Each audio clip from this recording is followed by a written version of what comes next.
Hello everyone, myself Dr. Sonam Gupta, working as a professor in the Department of Computer Science and Engineering in Ajay Kumar Garg Engineering College. So we are here to discuss a complex topic in cloud computing, which is cloud computing stack. Let's see what is cloud computing stack, how we are going to deal with it, what are the terminologies that are being used in it. So cloud computing, as we know, it is a broad term which describes a wide range of services. In cloud computing, we can categorize the cloud services in any of the categories, and those categories include like software as a service, platform as a service, and infrastructure as a service. And all these are called as a service because the business purchase them as a service products from the third parties. All these services can be purchased from the third parties to perform a required task, and together all these three are termed as the cloud computing stack. Now, software as a service, they are used by the end users such as employees in a businesses. Like we can say programmers, they use platform as a service for developing the applications, and the infrastructure as a service, it is used by the network architects to design a firm's IT systems. Cloud computing, it has been referred to as a stack. Why we are calling it as a stack? Because it typically encompasses various types of services which have been built on the top of each other under a cloud. Now, cloud computing, it has been defined by NIST. NIST is National Institute of Standards and Technology. It has defined it as a model which will enable on-demand access to a shared resource pool consisting of servers, networks, applications, services, and storage. Now, it can be rapidly deployed with minimal management effort as well. And there are three different types of cloud computing services, like we have said, that platform as a service, software as a service, and infrastructure as a service. And all these three combine to form a computing stack. And this particular stack, they can be used from the third parties, they can be purchased from the third parties, and the user can use it accordingly. Now, this is the particular structure which we are talking about. On the top, it is software as a service, then platform as a service, and finally we are having the infrastructure as a service. This is the value visibility to the end users, because for the end user, application is a must, like the softwares that they are being communicating through. So the visibility of software as a service is much more to the end users. For the software as a service, end user has to take care and to deal with the software as a service. If I talk about the platform as a service, application developers are the people who are going to take advantage and to purchase it from the third parties. If we say about infrastructure as a service, then this includes the network architects that will be taking the infrastructure into account so that the required task can be performed very easily.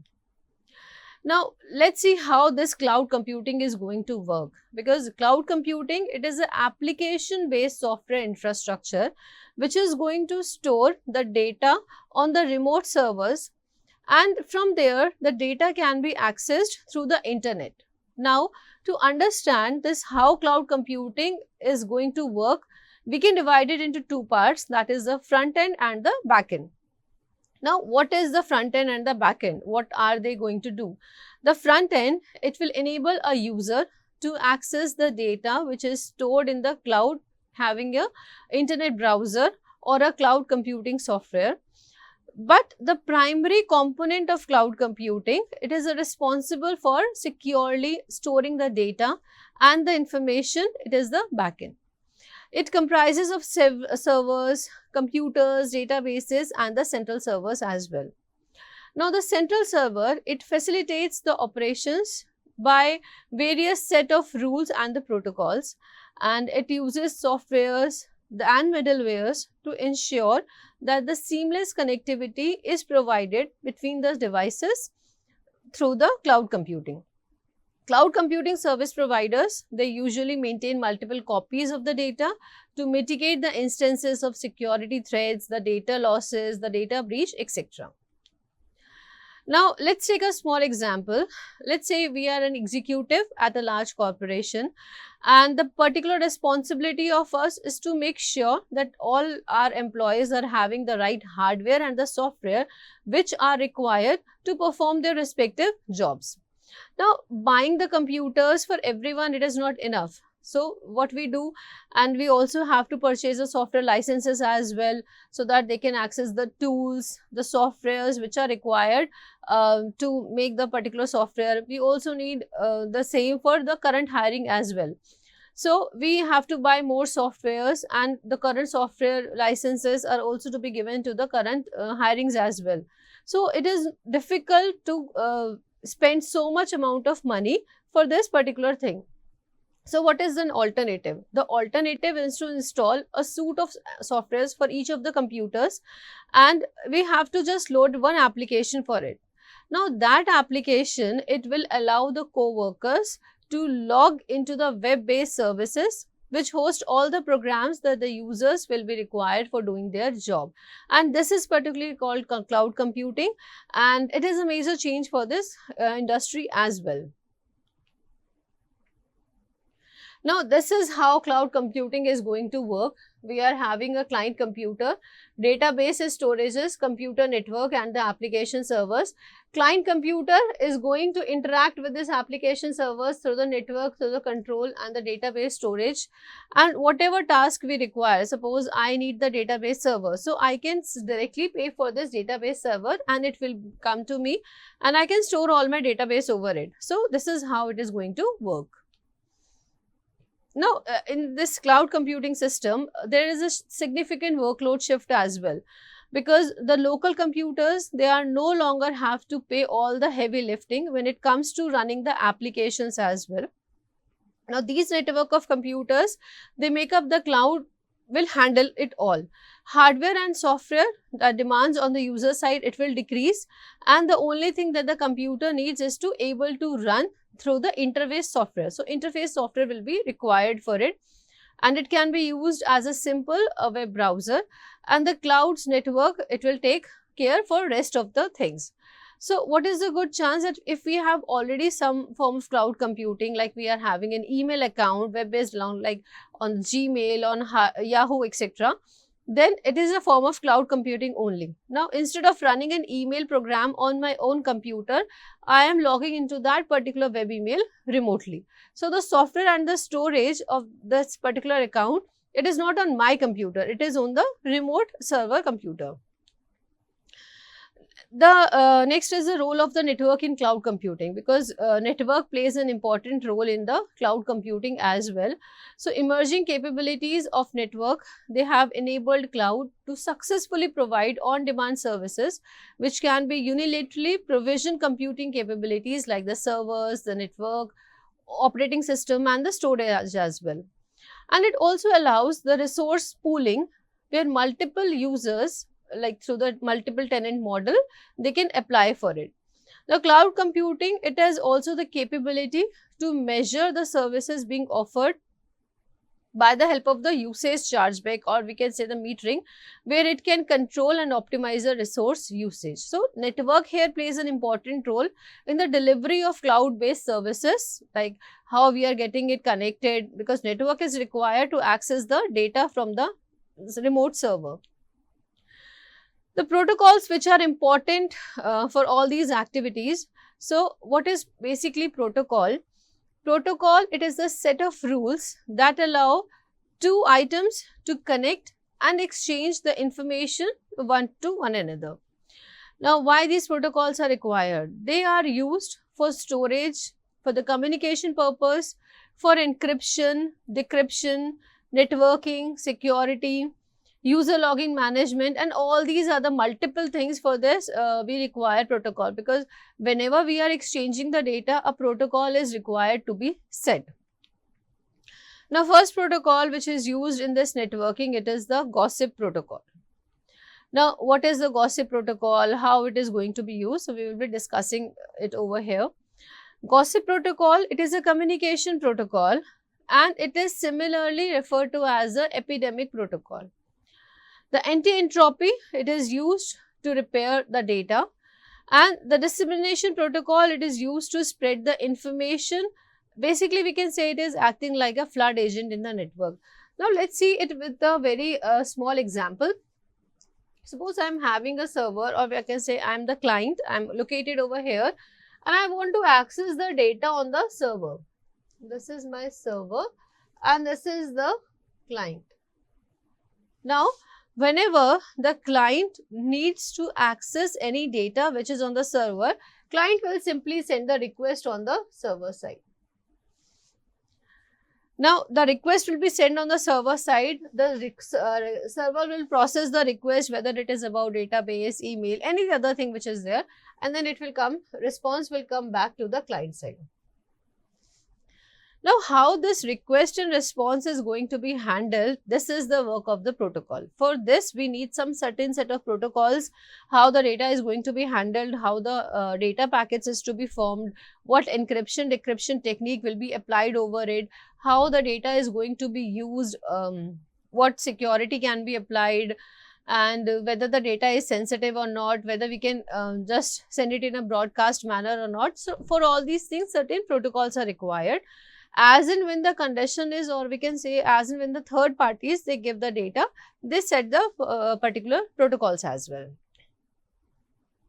So, in this protocol, we are having a failure detection. So, in network, one by one, they target the system and remaining, they sends the data.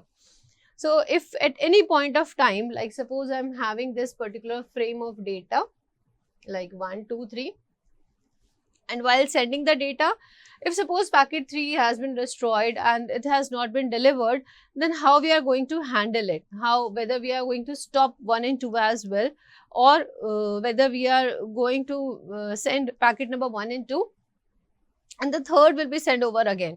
So, how this failure detection is going to handle? This is also a part of this protocol. Messaging, so gossip protocols, they are rapidly spread and they uses a TCP to wrap the data and transmit it to the correct destination. TCP, we all know, it is a three-way protocol, it is a handshake protocol, very well known, and all the data which is being delivered through TCP, it is very much secure, and there is a guarantee that the data will be delivered. Monitoring, for monitoring we need separate mechanism to monitor the message, that is a gossip which is spread on it. So, what message has been delivered, for that also we need to keep certain check, and for that monitoring is required. Now, we are having a 3-layer protocol as well. For this 3-layer protocol, the mechanism of fragmentation, data unit, identification, length of the data, and the offset address. So, the data is being fragmented, and the fragmentation, what is the process of doing the fragmentation? For the fragmentation, we need to identify the data unit, length of the data, and the address of the offset. So, these 3 things will be required for it. It is exactly same like IP, but the difference is that for this CNLP, which this protocol which we are talking about, the address, it is of 20 bytes, which is compared, if you talk about IP, the address, it is of 4 bytes. So, that is the main difference, but all other things are kept exactly the same. The next protocol, this is the RIP protocol, routing information protocol. This routing protocol, a router is there which communicate with each other routing algorithms. So, at every device we are having a certain protocol and they are communicating to each other through this protocol. And by communication, we choose the right path to route the information. What is the right path through which the information can be sent? Like we are having IP, IPX. So, these are the examples of this RIP. It is used to know the information about the path and the routing. So, whenever we want to know that through which path the data is going to travel, then we need this RIP protocol, which is being very commonly used. The next protocol which we are having, it is ICMP. So, this is a communication protocol which is used to multicast the data to the nodes in the network via the router. Through the router, the data can be passed on, and it can be used for streaming video, gaming over the cloud. For this, we can use it. Now, this operates on network layer, just like management protocol, like we are having ICMP, like we are watching an online video over cloud. So, that is an example of this protocol only. Next, we are having another protocol, that is the SSP, which is very known for this security. So, the cryptographic network protocols, they allow remote login securely over the internet. And the advantage is that the remote login with encryption and access information, like we are having two versions of SSH, SSH1 and SSH2. Minor differences which are there over it. So, if the data is to be provided with higher security, and for the security we use this SSH protocol. Now, the decryption algorithm, for this it is placed inside the remote server, and for decryption of the user ID and the password. So, the remote server where the data is located, the decryption algorithm is already been set, and that is used to decrypt the data. It was a replacement of Telnet, that is remote login in RSH, because it's encrypt login ID and password at the login time. So, that is why it is more commonly used. For network traffic and packet loss also, we are having a protocol. Packet, it will be lost when new packets they will come via switch. So, the data will lost. So, it is the solution over it. The advantages of having this protocol, it handles packet traffic on the data link layer, lower cost for storing the packets.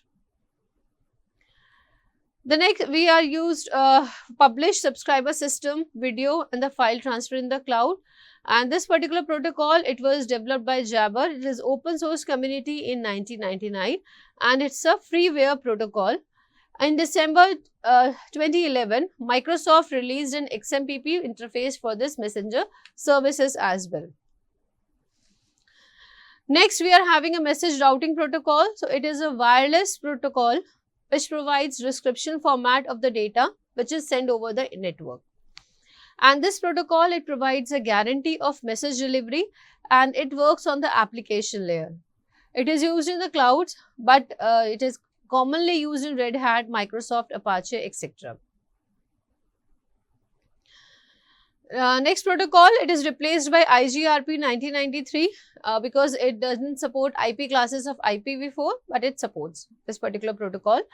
And if the router, it does not have a valid path to the destination, so it will discard the packet and dynamically it will create a new path for it.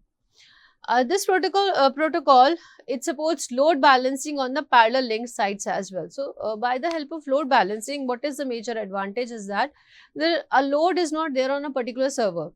If multiple requests are being floated over the internet, then those requests will be divided among various servers by deciding which path is the best, and through that load balancing can be easily done.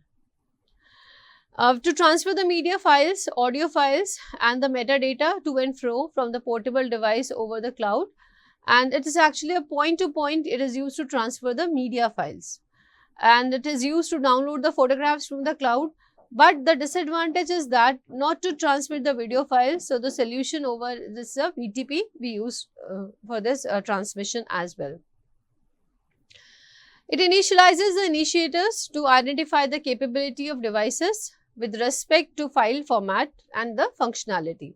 So, MTP, it is a part of the Windows media player, we all know that. From a Windows NT MTP, it is used in the Microsoft series. So, in this particular series, we have seen that what is a cloud computing stack. We have seen cloud as a service, infrastructure as a service, software as a service and platform as a service. What are their roles? How they are going to be handled in the network? Which type of service can be used by which type of vendor? How the third parties are going to handle it, how the data is to be communicated, when and where the data is to be kept secure. We have also seen various protocols which are used to make sure that the data is being transmitted properly over the network with full encryption, the data is being fragmented, encryption, decryption algorithms are there from where the data can be kept secure as well. Because if you are talking about cloud computing, then security is a major issue that will always come into the scene. Your network, once the data is over the network, that has to be secure. Only then we can be able to purchase that particular application from the third vendor. Now, why it is required? It is required because it is not possible to purchase every type of software and hardware on my side to do all the work accordingly. So, here the cloud computing plays an important role. And this cloud computing stack, it is made up of platform as a service, software as a service and infrastructure as a service, from where if we see from the point of view of the user, from the user which is using it, software as a service plays a major role because it has direct contact with the application layer, and from there the data can be accessed. Thank you.